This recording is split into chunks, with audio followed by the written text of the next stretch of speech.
Good morning. This is Bishop Bruce Wright. I haven't done a video for Facebook in a while, but I'm actually doing this one as the beginning of a little series I hope to do called Getting Centered.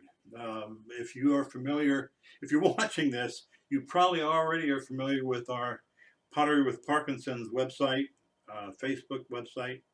Um, just to give you a little history, after I retired from the Florida hospital system and took disability with Parkinson's, I was driving my wife crazy, being at home all the time. We started pottery at her suggestion that it would be good therapy for me, perhaps. It would give me something to do to keep me out of her hair. And hopefully it could make a little bit of money at least, so that we could donate a percentage of it to the Michael J. Fox Foundation. Any potter, anybody that has thrown clay around, is going to tell you that the most basic, most fundamental thing that you've got to get right from step one, is knowing how to center your clay. You could be throwing anything. I'll show you a couple examples. This is an ashtray that I did based upon the Game of Thrones. There, straight. Game of Thrones series. That's what I do. I smoke cigars and I know things. You could be doing a brie bowl, a brie baker, which is what this is, for baking brie cheese. A doggy dish.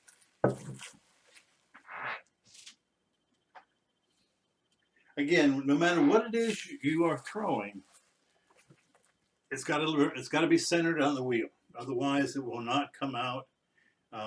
If it comes out at all, it'll come out all lopsided and wonky. So getting centered in clay is vital. But I want to suggest to us today that what's even more vital is getting centered in your life. There's a great verse in Isaiah. Isaiah 64 verse 8. The prophet writes, "But now, O Lord, you are our Father, we are the clay.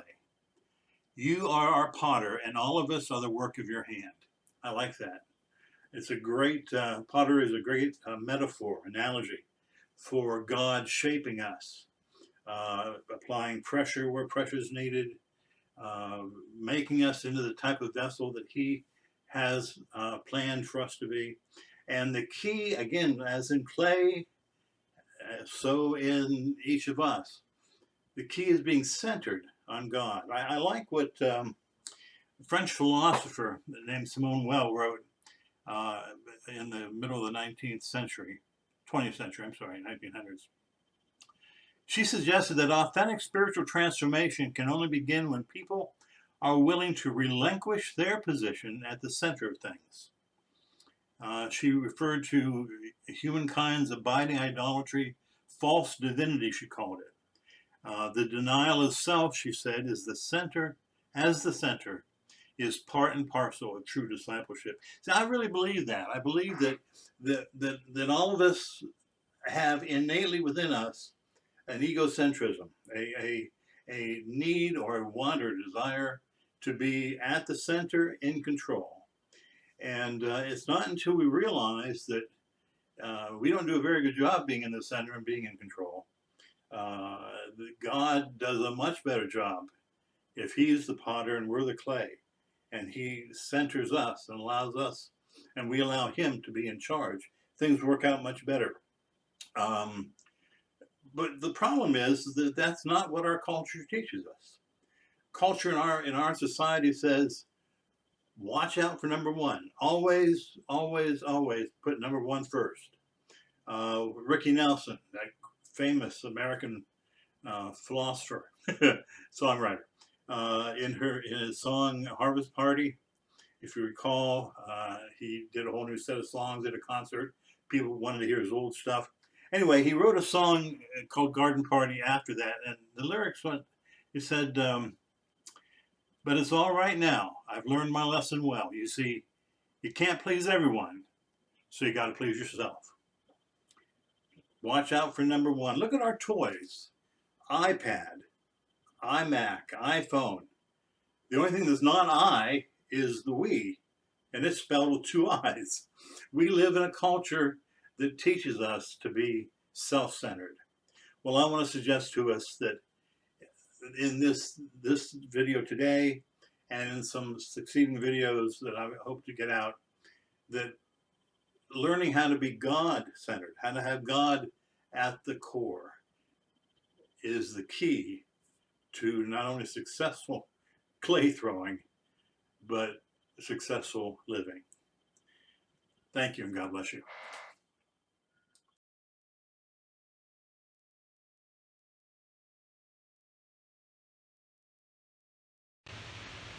Good morning. This is Bishop Bruce Wright again with Pottery with Parkinson's. We just did a kiln unloading, and I wanted to share a few of the items that we got out of this this firing. I thought you might enjoy that. We talked about centering and how important it was earlier, how important it is to get your clay centered on your wheel. Otherwise, things don't turn out like this.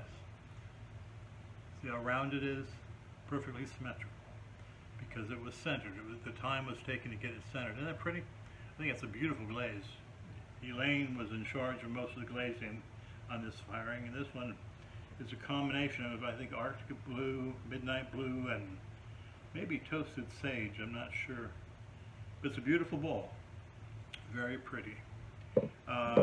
We started doing a new technique, embedding pieces of glass in the outside of some of the cups.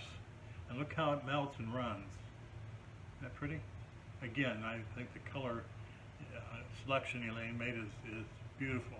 The light blue and the beige oatmeal or sage color. We did a couple cups like that, and they melted, interestingly enough, differently. This one only ran part way down. Elaine did a mug rather, where she put different colors of glass all the way around the perimeter.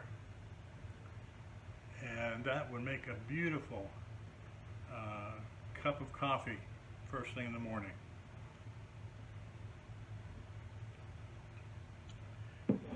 Three new items. Before I get into that, I've got to show you my wife's butter dish. 2 parts.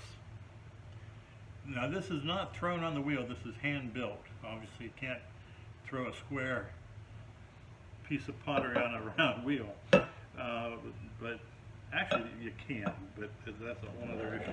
It's a lot more complicated. Anyway,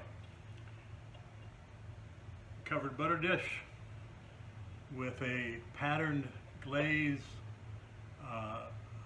put over top of the clay before it's fired.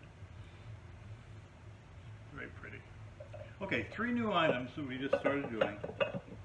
The first is I guess you'd call it a room aroma, whatever. You've got your bottom part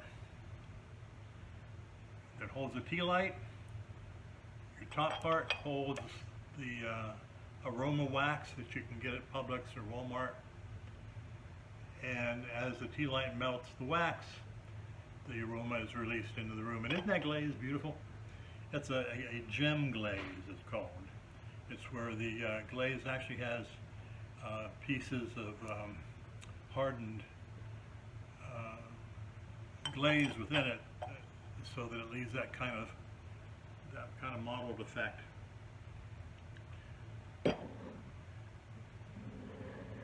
I make my coffee with a Keurig, but I've got a good friend, Susan Ely, who swears by the drip coffee method. And Elaine was telling me we need to make drip coffee makers because there's a lot of people out there that are drinking drip coffee. So this is our first. Again, it's got the patterned textured glaze over white speckle clay, and that fits over top of the cup. A coffee filter, single little individual coffee filter goes in there with your coffee, fits over the cup, and hot water is poured over it and drips for your morning coffee. Isn't that beautiful? Look at the pattern on that. Okay, last of all, I want to show you one of our featured items that we're doing on pottery with Parkinson's, and it's being very successful. People seem to really like it, and I'm going to take a couple minutes and demonstrate to you how we actually use it. It is a, anybody guess? Maybe this will help.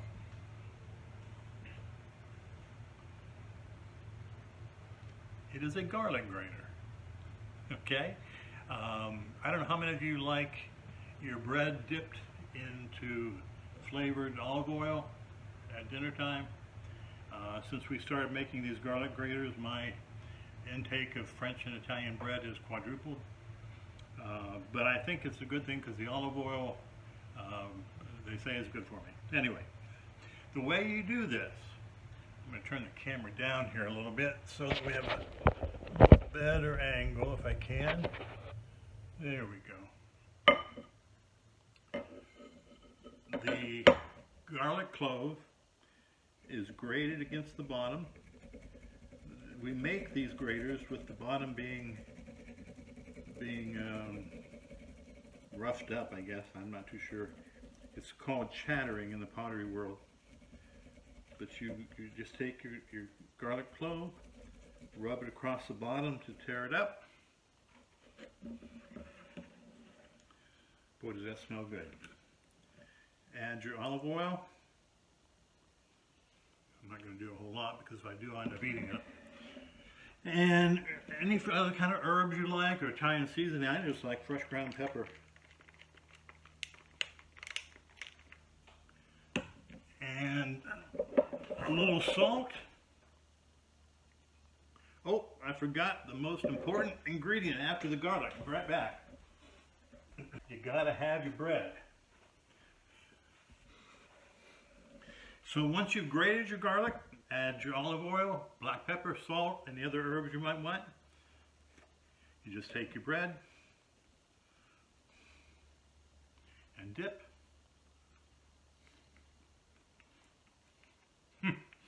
And enjoy. Well, hate to talk in my mouth full,